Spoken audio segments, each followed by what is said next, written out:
여러분 저를 한번 봐보세요. 누군가 여러분한테 여러분 구원 받았습니까? 여러분 구원의 확신이 있어요? 라고 질문을 하면 자신 있게 대답을 할 수 있어요. 우리가 지금 교회에 모여 있잖아요. 교회는 어떤 곳이죠? 예수 그리스도의 그 보혈의 공로를 믿고 그 믿음으로 인해서 구원받은 자들의 모임이 교회죠. 맞아요? 네, 이 정도의 어떤 기본 교리는 잘 알고 있을 거예요. 그런데 정말 내가 믿고 있는 이 믿음, 그리고 난 이렇게 해서 구원받았다라고 자신 있게 말을 할 수 있는지 대답을 늘 갖고 있는 게 중요하거든요. 우리가 오늘 본문에서 어떤 표현들이 나오냐면요, 교리의 모든 바람에 이리저리 흔들려 밀려다니는 사람들이 있다라는 거예요. 예나 지금이나. 특별히 이 기독교 안에 많은 이단들이 있었어요. 정말 별의별 이단들이 많이 있었거든요. 근데 특별히 왜 그들을 이단이라고 하냐면 이 구원의 교리에 있어서 정말 교묘하게, 여기 표현 보시면요, 사람들의 속임수와 몰래 숨어서 속이려 하는 자들, 그런 자들이 정신을 차리고 듣지 않으면은 저게 맞는 말인가? 틀린 말인가? 헷갈리게 하는 그런 교리들로 야금야금 하나님의 성도들을 이 바른 진리에서 벗어나게 하는 그런 일들이 계속해서 있어 왔어요. 여러분, 제가 칠판에 몇 가지를 적어 볼 텐데 한번 이 교리가 맞는 것인지 틀린 것인지 한번 여러분이 대답을 해보세요. 질문할 거예요. 오늘 설교라기보다는 강의라고 좀 생각을 해주세요. 자, 어떤 단체에서 이렇게 구원의 교리를 가르칩니다. 거기도 기독교로 가는 단체예요. 자, 첫 번째는, 자, 구원을 받으려면은 자기의 어떤 단체의 회원이 되어야 된대요. 이게 첫 번째 단계래요. 그리고 구원은 이거 은혜로 받는 게 아니다, 행위가 중요하다, 이렇게 주장을 해요. 그 다음에 그럼 어떤 행위를 해야 되냐? 구원을 받으려면 반드시 전도, 복음 전파 있죠. 전도를 해야 된다라고 얘기를 합니다. 죽는 날까지 전도하지 않으면 구원이 없다, 이렇게 주장하고 가르치는 기독교 내에 어떤 한 부류가 있어요. 단체 이름 말을 안 할게요. 두 번째 단체는 이렇게 말을 해요. 구원은 깨달음이다. 뭔가 깨달아야 된대요. 그래서 그 구원은 깨달음으로 끝나는 거래요. 별도로 성화를 위한 회개기도 같은 건 할 필요가 없다. 그러니까 성화를 위한 회개 같은 건 필요 없다. 왜 이런 얘기를 하냐면, 육체는 원래 죄성이 있어서 육체의 죄가 구원받은 영혼에 영향을 주지 않는다고 말을 해요. 회개를 계속하는 것은 구원받지 못한 증거다. 그러니까 이분들은 회개를 계속하고 있니? 너 아직 구원받지 못한 거야? 라고 주장을 한다라는 거예요. 자, 그러면서 구원받은 자들은 회개할 필요가 없고, 여러분 잘 들어보시죠. 이미 과거, 현재, 미래의 죄를 다 사함을 받았으므로 회개를 계속한다는 것은 사죄의 확신이 없는 증거이다. 아주 교묘해요. 우리가 구원 받았을 때 여러분 과거, 현재, 미래의 죄까지 예수님께서 다 제거해 주신 걸 믿나요? 그게 맞는 거예요. 근데 그 말과 함께 다시요. 이미 과거, 현재, 미래의 죄를 다 사했으므로 회개를 계속한다는 것은 사죄의 확신이 없다는 증거이므로 구원받지 못한 지옥 자식이래요. 자, 이렇게 주장하는 단체가 있어요. 자, 세 번째는 작은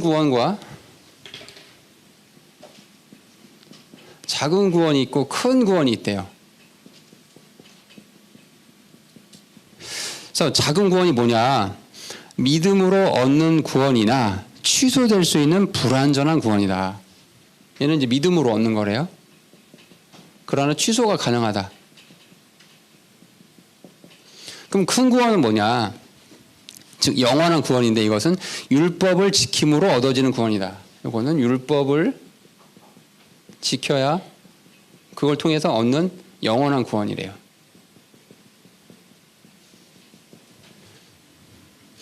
자, 특별히 안식일을 반드시 지켜야 된다.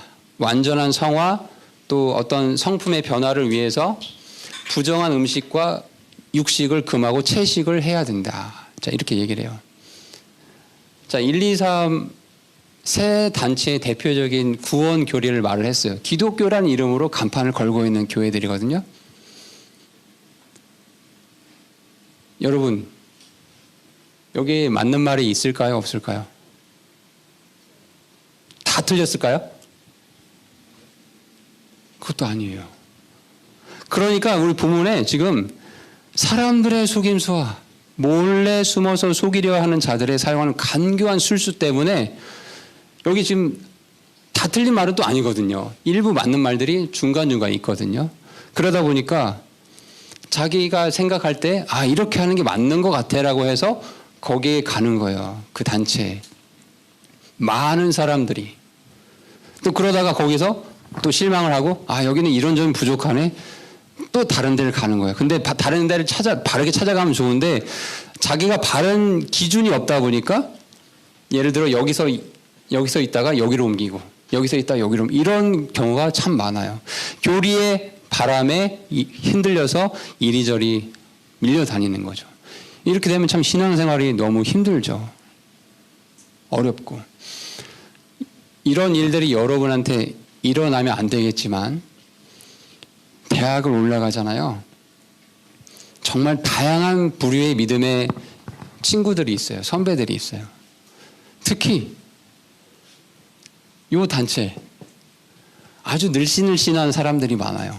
외모만 보면 연예인 같아. 막 남자든 여자든. 그래서 많이 따라가거든요. 자, 구원의 교리가 이렇게 다양하고 있는데 우리가 이거 옳고 그름을 분별하기가 참 쉽지 않다. 자, 그러면 이제 이렇게 이제 얘기를 하면은 또 어떤 사람들은 이런 또 반론을 얘기합니다. 이런 단체에 있는 사람들이 전도 중요한 거 아닙니까? 복음 전파하라고 하지 않았습니까? 하나님께서 말씀 속에서. 그러니까 열정을 다해서 복음을 전하고 하면 어떻게 해서든지 복음이 전해지는 거니까 좋은 거 아니에요? 라고 이렇게 반론을 피시는 분들도 있어요. 여러분 생각은 어때요? 이 좋은 걸까요? 우리보다 아마 전도의 열정이 작게는 2배 내지 10배 이상 클 거예요. 목숨 걸고 전도를 하시거든요. 이 단체들은. 밥 먹고 생각하는 전도밖에 없어요. 왜냐하면 죽을 때까지 전도하지 않으면 구원이 없다고 가르치니까. 그럴 거 아니에요. 그러면 이렇게 어떻게 해야지 복음이 전해지니까 좋은 걸까 이게? 진리, 성경을 왜곡해서 이 진리를 교묘하게 비틀어서 전해지는 복음이 과연 그 복음을 전달받은 사람한테 유익한 것인가? 이런 것도 생각을 해봐야 되겠죠. 자, 이 자리에서 침례 받으신 분 한번 손 들어볼게요. 우리 학생들 가운데. 자, 그러면 우리 예건이가 사람이 어떻게 구원받는지 한번 얘기해 주세요. 간단하게.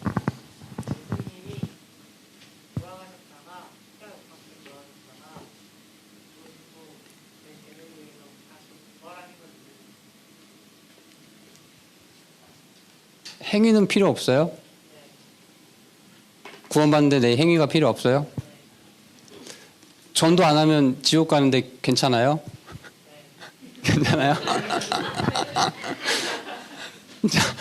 자, 그러면 우리 자매들은 수줍어해서 우리 순호가 한 번 더 얘기해 볼게요. 사람이 어떻게 구원받습니까?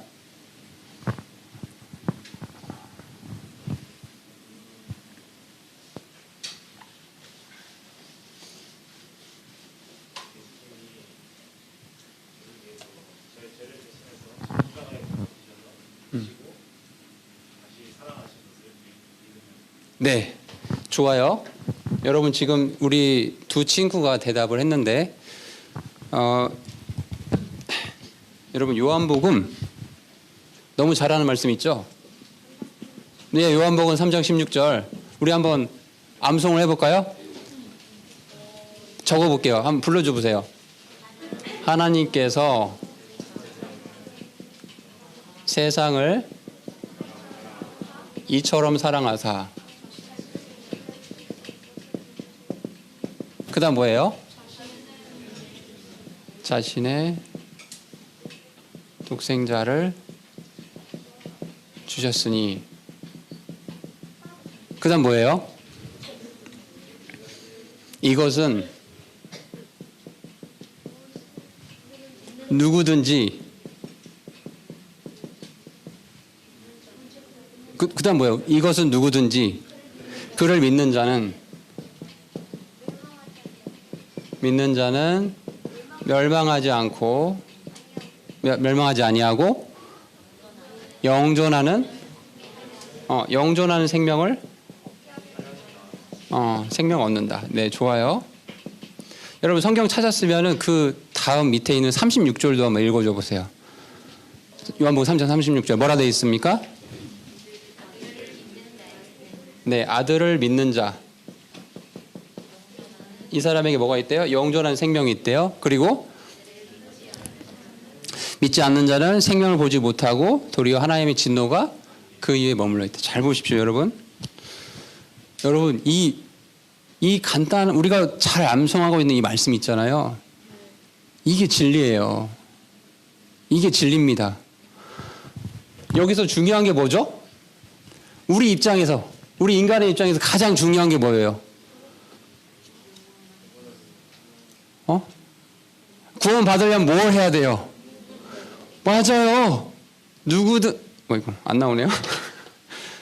맞아요. 누구든지 여기 누구든지 중학교 1학년 이제 교회에 오늘 처음 왔든 오래 다녔든 아니면 아직 교회를 온 적이 없든 어쨌든 누구든지 그 하나님의 독생자 하나님이신 그 예수 그리스도를 믿는 자는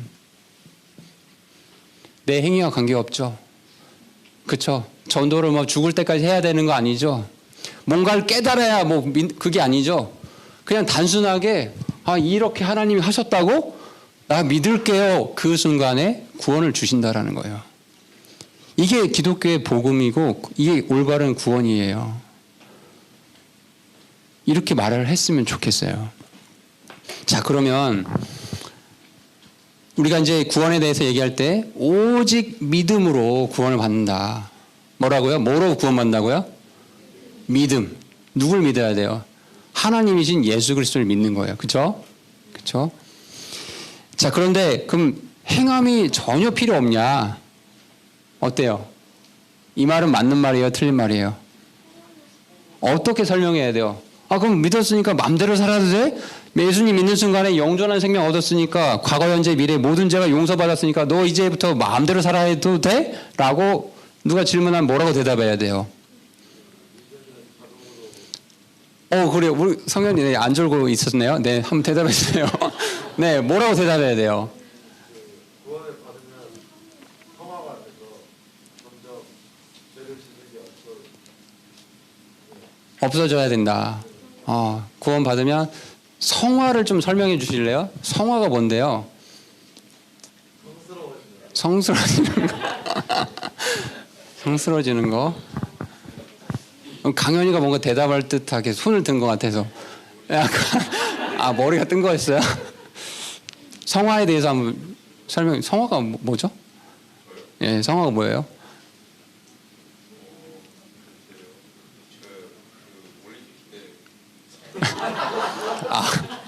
그래서 지금 개그한 거 아니죠? 잘 기억이 안 나요? 혹시 말할 수 있는 분이 있어요? 네, 우리 순호. 예. 예수님 닮아가는 거. 맞아요. 맞아요. 즉 우리 안에 이렇게 이제 영존한 생명을 얻었어요. 내가 행한 게 없어. 나 같은 죄인이 뭐라고 하나님께서 이 큰 구원을 주신 거예요. 예수님 믿는 순간에 영원한 생명을 주신대요. 지금 여러분 이 감이 안 오죠? 영원한 생명이라는 거. 진짜 감이 안 오죠? 근데 이 오미크론 때문에 고통 받아본 친구들이 있죠? 진짜 1분도 숨쉬기 힘든 경험을 한 적도 있죠. 그때 어떻게 생각해요? 아, 정말 내가 연약한 존재구나. 이 육신을 입고 산다는 게 정말 부질없구나. 이런 생각이 들죠. 그러다 이제 건강해지면 내가 뭐라도 된 것처럼 행동하는데 그러거든요. 근데 나중에 되면 이 육신도 하나님께서 영원한 몸으로 변화돼서 바꿔주실 거거든요. 그래서 영존하는 생명을 얻게 되는, 이미 우리 안에 주셨거든요. 자, 그럼 좀 정리를 해드릴게요. 구원에 필요한 건 예수 그리스도를 향한 우리의 그 믿음이에요. 믿음. 그렇죠? 그러나 그럼 행위는 무슨 얘기냐? 우리 안에 정말 이제 예수님께서 살아 계시면 예수님을 닮아가는, 우리 순도 말처럼 예수님 닮아가는 삶의 변화들이 있어야 돼요.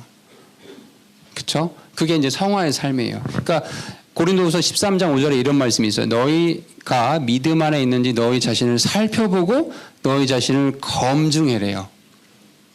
우리 안에 있는 믿음이 정말 하나님께서 주신 믿음인지 아니면 이상한 교리에 내가 지금 심취해서 믿고 있는 믿음인지를 늘 점검을 해보라는 거예요. 검증은 뭘로 하죠? 내가 하는 말과 행동으로 알 수 있잖아요. 맞아요? 자, 아까 이 단체들이 있었잖아요. 무슨 증인, 무슨 파, 이런 그런 단체들이거든요. 자, 그 사람들도 나 예수님 믿어, 나 구원받은 자야라고 아마 생각하실 거예요. 그분들이 구원이 있다 없다 그런 차원의 말이 아니라, 그런데 그 사람의 입에서 나오는 말이 성경과 다른 말을 하고 있다면 검증을 해보라는 거예요. 내가 갖고 있는 믿음이 정말 맞는 믿음인지를 검증을 해야 된다는 거예요. 자, 두 사람이 결혼을 하려고 해요. 지지난주 이렇게 우리 교회 결혼하신 분들 있죠? 그러면 두 사람이 사랑을 하니까 결혼한 거잖아요. 근데 정말 사랑하는지 안 하는지 어떻게 알 수 있죠? 프로포즈를 해야죠. 눈빛으로 알 수 있어요. 프로포즈를 해야죠. 그쵸? 내가 평생 당신만을 위해서 살겠다. 나랑 결혼해 달라라고 말을 하고 행동을 옮겨야 될 거 아니야. 맞아요? 그래야 검증이 되는 거잖아요. 이 무형의 것이기 때문에. 믿음도 마찬가지죠. 하나님 앞에 우리가 말과 행동으로 보여야 된다는 거예요. 그게 성령의 열매거든요. 예수님 닮아가는 거거든요. 자, 정리를 해볼게요. 구원받았다라는 의미가 뭐냐? 여러분 이제 이렇게 대답하면 좋겠어요. 기독교에서 구원받았다, 나 예수님 믿고 구원받았다라고 할 때는 이렇게 대답하면 좋겠어요. 나는 태어날 때부터 죄인으로 태어난, 정말 내 힘으로 이 죄의 문제를 해결할 수 없는 정말 죄인인데 하나님께서 이 모든 문제를 다 해결해 주셨다. 2000년 십자가상에서. 그래서 그 하나님의 은혜로 나는 이제 그분이 하신 것들을 내가 믿고 그걸 선물로 내가 받아들이면 누구든지 그분이 하신 일들을, 그분이 하신 말씀을 믿는 자에게는 멸망하지 않고 영전한 생명을 주신다라고 말씀하셨기 때문에 나는 그 사실을 믿는다. 어려운 게 아니죠. 여기에 뭔가를 더하거나 빼면 안 돼요. 그러나 이제 그 이후에 이렇게 구원받은 자가 된 이후에 나의 삶에서 어떻게 나와야 돼요? 이제 정말 내 안에 예수님이 계셔야 되기 때문에 계신 삶을 살아야 되기 때문에 성화의 삶, 예수님 닮아가는 삶이 나와야 되겠죠. 그러려면 회개도 필요해요. 하나님 앞에. 왜 육신을 입고 있기 때문에 이 죄의 영향을 받을 수밖에 없거든요. 어려운 게 아닙니다. 어려운 게 아니에요. 근데 마귀는 참 교묘한 것 같아요. 이렇게 원래 진리와 진품 이런 건 되게 심플해요. 그런 것 같죠? 근데 가품은 어때요? 뭔가 이렇게 화려하게 뭔가를 치장을 해놔요. 그게 성경에서 지금 교리의 바람이라고 표현을 하고 있어요. 자, 그러면 이 교리의 바람, 특히 구원에 대해서 이 교리의 바람이 흔들리지 아니하려면 우리가 이 두 가지 개념을 알아야 되는데요. 오늘의 주제예요. 그리스도인의 위치와 그리스도인의 신분이라고 할 수도 있어요. 그리고 상태. 이 두 가지 개념을 잘 여러분이 정립하시면 누가 어떤 사람이 와서 이렇게 해야 구원받는 거야, 너 지금 잘못 믿고 있어 라고 교리의 바람을 막 날릴 때 여러분 표현대로 하면 온유하게 그분들에게 대답을 할 수 있겠죠. 자, 이 그리스도인의 위치는 뭐냐면요, 여러분 요한복음 1장 12절을 보세요. 너무 중요한 말씀이에요. 우리가 예수 그리스도를 믿는 순간에 하나님께서 이렇게 우리를 바라보신다라는 거예요. 요한복음 1장 12절에 같이 읽습니다. 시작. 그분을 받아들인 자들, 곧 그분의 이름을 믿는 자들에게는 다 하나님의 아들들이 되는 권능을 그분께 주셨다. 우리가 예수님을 믿는 순간에 우리의 위치, 우리의 신분은 하나님의 자녀. 여러분 표현 좀 쉽게 이해하게끔 자녀로 삼아주신다는 거예요. 자녀로. 신분 자체가 마귀의 자녀에서 하나님의 자녀로 우리의 신분을 바꿔주신다라는 거예요. 그리고 자녀에게 여러분 그냥 우리가 일상에서 접하는 개념을 적용하면 돼요. 자녀는 부모로부터 나중에 어떤 권리가 있어요? 부모님 돌아가시면 상속을 받을 권리가 있죠.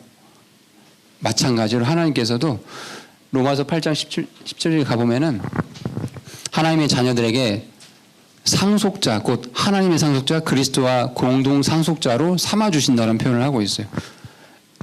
감이 안 오죠? 감이 안 올 거예요 아마. 그러나 하나님께서 이미 이렇게 복을 약속하셨어요. 상속자, 그리스도와 함께 공동 상속자로 삼아주시겠다고 약속하셨어요. 그리고 하나님의 권능으로 우리를 보호해 주세요. 구원이 절대 흔들리지 않게끔 지켜주시고 구속의 날까지 봉인을 해주세요. 마치 윤석열 당선자가 그 전까지 후보로 있다가 딱 당선이 된 순간에 변화된 게 뭔 줄 알아요? 교훈이 붙었죠. 마찬가지로 마귀의 자녀로 살다가 세상에서 마귀의 자녀로 살다가 예수 그리스도를 믿는 그 순간에 하나님께서 요 신분, 마치 당선자의 신분처럼 얘는 내 자녀이기 때문에 절대 너네들 손댈 수가 없다. 뭐 구원을 뺏거나 이건 불가능한 거야. 내가 지켜줄 거야. 그래서 하나님의 권능으로, 왜 안 나오죠? 권능으로 지켜주신다는 거예요. 이 구속의 날까지 우리를 봉인해 주세요. 이게 우리의 신분이에요. 여기에 차등이 있을까요, 없을까요? 내가 먼저 구원받았으니까 하나님 경원을 좀 많이 붙여주시고 얘는 이제 오늘 구원받았네, 경원 한 명 붙여주시고 이러실까요? 차이가 없으세요. 너무 놀랍죠 이게. 자, 이게 우리의 신분입니다. 자, 그런데 우리의 상태는 늘 변해요. 여러분 아침에 기분 상태랑 지금의 기분 상태 똑같아요? 다르죠. 아침에 일요일에 안 왔으면 좋겠다고 생각하신 분도 있나요? 일어나기 싫어가지고. 우리 안에 이 구원받은 자 안에 두 가지 본성이 있다는 우리가 지난 시간 배웠죠. 로마서 6장에서 옛 자아가 있고 또 새 자아, 새 본성을 우리에게 주신다고 했어요. 그래서 이 두 자아가 있어서 계속 영적인 갈등을 해요. 왜 그런다고 했죠? 법적으로는 이제 죄의 종로에서 벗어난 그런 신분이 있긴 하지만 우리의 상태가 어떠니까? 아직 구원받지 못한 뭘 입고 있으니까? 육을 입고 있다 보니까. 그걸 로마서 6장에 뭐라고 표현한다고 했어요? 죽을 몸, 죄의 몸이라고 표현한다고 했죠. 이걸 입고 있다 보니까 계속해서 죄의 영향력 아래 놓여 있어요. 우리에게 필요한 건 뭐냐? 그런 게 있다는 걸 인정을 하고 하나님 앞에 죄들이 나오면 다시 자백하고 고백하고 다시 돌이키고 하나님, 예수님 닮아가는 삶을 살도록 노력하고 하는 것들이 필요해요. 예. 자, 로마서를 한번 좀 가서 볼게요. 로마서 7장을. 로마서 7장 이 14절부터 쭉 25절까지는 바로 이 신자 안에 성도들 안에 있는 영적인 전쟁에 대한 그걸 이렇게 쭉 묘사를 해준 거거든요. 여기서 특징이 있는데 한번 잘 이렇게 말씀을 보면서 한번 발견을 해보십시오. 14절에 우리가 아는 바와 같이 율법은 영적이지만 나는 육신적이어서 죄 아래 팔렸도다. 자, 15절부터 잘 보세요. 내가 행하는 것을 내가 인정하지 아니하노니 이는 내가 원하는 것 그것은 내가 행하지 아니하고 내가 미워하는 것 그것을 내가 행하기 때문이라. 16절에 그런즉 만일 내가 원치 아니하는 그것을 내가 행하면 율법이 선하다는 사실에 대해 내가 율법에 동의하나니 그러면 이제는 그것을 행하는 자가 더 이상 내가 아니요 내 안에 거하는 죄인이라. 여러분 이런 식으로 해서 내가 또 나라는 표현이 굉장히 많이 나오거든요. 여기서요. 여기서 나는 예자와 세자가 계속 번갈아 가면서 표현이 됐다라고 그렇게 말씀을 보셔야 돼요. 그러니까 지금 이거를 다 이해할 수는 없지만 지금 이 표현 자체가 육신을 입고 있는 이 옛 본성, 예자와 또 새로운 본성, 하나님께서 주신 그 새로운 본성 사이에 갈등이 계속 있다라는 것을 바울이 지금 표현을 하고 있는 거구나라고 이렇게 이해를 하시면 됩니다. 우리가 14절을 처음에 읽었는데 이게 좀 난해한 구절이에요. 율법은 영적이지만 나는 육신적이어서 죄 아래 팔렸다. 이 율법이 영적이라는 의미는 이 하나님의 법이 있어요. 대표적으로 십계명이 있잖아요. 십계명에 기억 남는 구절들 뭐 있어요? 살인하지 말라, 뭐 도둑질하지 말라, 뭐 간음하지 말라, 탐내지 말라 이런 것도 있잖아요. 그러면 그 명령, 법 자체가 사람의 행동을 이렇게 제약하고 하는 것도 있지만 더 이면에 뭘 제약하고 있어요? 내면을 건드리고 있죠. 내적인 것들을. 살인하면 안 된다고 했지. 거짓말하면 안 된다고 했지. 그런 충동이 있을 때 거짓말을 딱 스탑하게 되잖아요. 맞아요? 율법이 영적이라는 얘기가 그런 의미예요. 그러니까 하나님의 법이 인간의 외적인 행동뿐 아니라 인간의 내면적인 부분을 다룬다라는 거예요. 그런데 우리의 본성, 우리의 육신은요, 참 육신적이에요. 그래서 이 육신적이어서 옛 본성 자체가 율법을 아무리 지키려고 노력해도 달성할 수가 없어요. 그게 참 안타까운 얘기예요. 그런 얘기들을 로마서 7장에 쭉 하고 있는 거예요. 율법으로 옛 자아를 결코 바꿀 수가 없다. 다만 우리의 옛 본성이 얼마나 죄악에 가득 차 있는지를 드러내 보여줄 뿐이다라고 얘기를 하고 있어요. 로마서 7장의 후반부에서. 이제 여기서 우리가 조금 주의해야 될 점은 어렵지만 잘 들어보세요. 구원받은 자 안에 옛 자아와 새 자아가 이렇게 뭔가 분할이 되었다는 그런 의미가 아니라 이 말씀을 이해할 때는 이 성도의 마음과 어떤 의지, 이 몸 이런 것들이 옛 자아한테 영향을 통제받을 수도 있고 새 자아한테도 통제를 받을 수 있다는 얘기를 지금 여기 하고 있는 거예요. 구원받은 자 안에 심각한 두 가지 문제가 있어요. 여러분 15절에 가보면 뭐라고 있냐면 내가 원하는 것 그것은 내가 행하지 아니하고 내가 미워하는 것 그것을 내가 행하기 때문이라. 내가 원하는 그 선한 것은 행하지 못하는 문제가 있어요. 19절에도 가보면 내가 원하는 선은 내가 행하지 아니하고 도리어 내가 원하지 아니하는 악 그것을 내가 행하기 때문이라. 여기서 내가 나오죠. 근데 옛 자아와 새 자아가 좀 서로 다투는 거라고 했죠. 여기서 어떤 게 옛 자아고 어떤 게 새 자아인지 분리해서 읽을 수 있겠어요? 구분해서 읽을 수 있겠어요? 우리 성욱이가 한번 읽어볼까요? 19절에 내가 원하는 선. 그럼 여기서 내가는 누구예요? 새 자아죠. 그렇죠. 근데 이 새 자아가 새 본성이 원하는 게 있어요. 하나님께서 주신 새 본성이. 근데 그것을 내가 행하지 아니하고. 여기서 내가 누구예요? 이건 옛 자아겠죠. 이렇게 구분해서 읽어야 된다는 거예요. 훌륭합니다. 네. 그리고 내가 원치 아니하는 악을 행하게 된다. 이런 고민을 하신 적이 있어요? 나는 구원받은 자인데 왜 이렇게 죄를 반복해서 짓고 또 짓고 하지? 이런 고민 해본 적 있어요? 아주 정상적인 거예요, 이게. 사실은. 이게 지극히 정상적인 그리스도인의 모습이에요. 이런 게 없으면 사실은 내가 정말 구원받은 자인가? 라고 의심을 해봐야 돼요.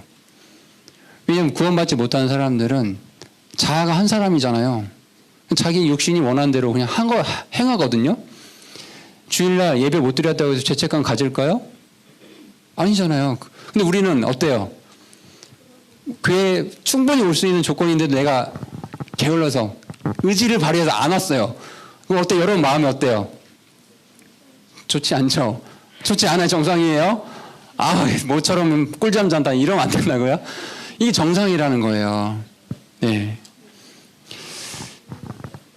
이 로마서 7장에서 얘기하고자 하는 바가 참 구원받은 자임에도 불구하고 이렇게 계속 영적 전쟁이 있다. 네. 죄를 여전히 이 죄의 영향력 아래 놓여 있는 사람이 바로 그리스도인이다라는 얘기를 지금 하고 있는 겁니다. 자, 그럼 이제 어떻게 해야 되냐? 그거에 대해 답은 8장에 나오기 때문에 이건 다음 시간에 다루기로 하고 갈라디아서 5장을 읽고 마무리를 좀 해볼 텐데요. 갈라디아서 5장에 이렇게 해결책을 얘기를 해주고 있어요. 지난번 말씀드렸던 로마서 6장의 후반부 내용하고 비슷해요. 의지에 관련된 내용과 비슷해요. 자, 갈라디아서 5장 16절부터 볼게요. 그런즉 내가 이것을 말하노니 곧 성령 안에서 걸으라. 그러면 너희가 육신의 욕심을 이루지 아니하리라. 성령 안에서 걸을 수 있는 사람은 구원받은 자이죠.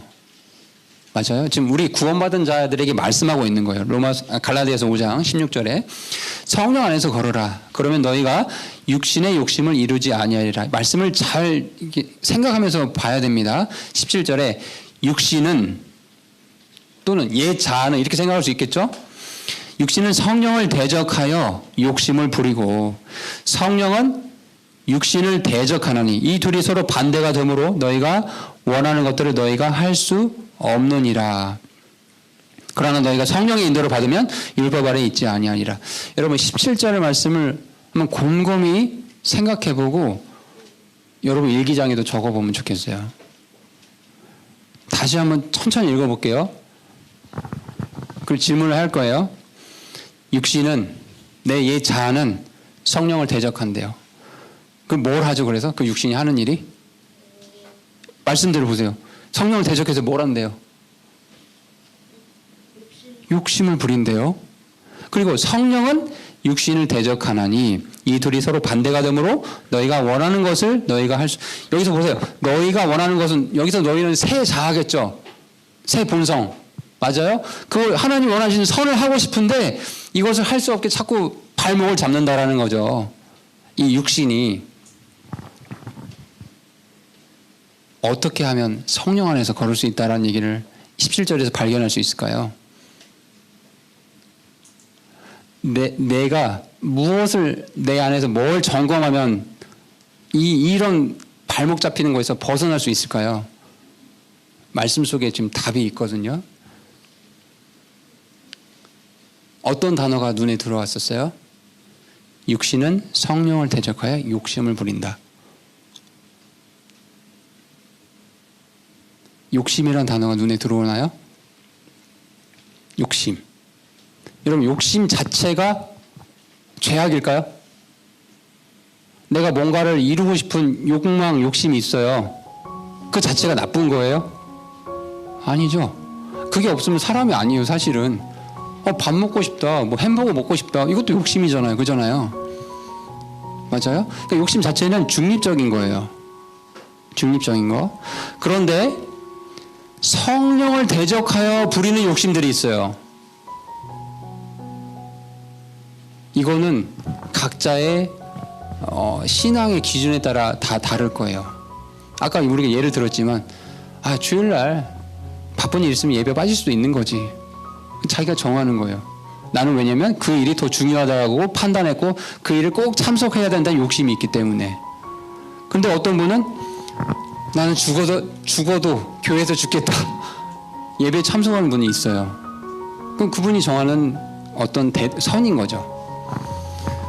성령 안에서 거론을 했을 때 내가 지금 뭔가를 바래서 열심히 욕심을 내고 달려가고 있는 그것이 성령님을 대적하고 있는 것인가를 스스로 양심이 있기 때문에, 신앙의 양심이 있기 때문에 점검하면 돼요.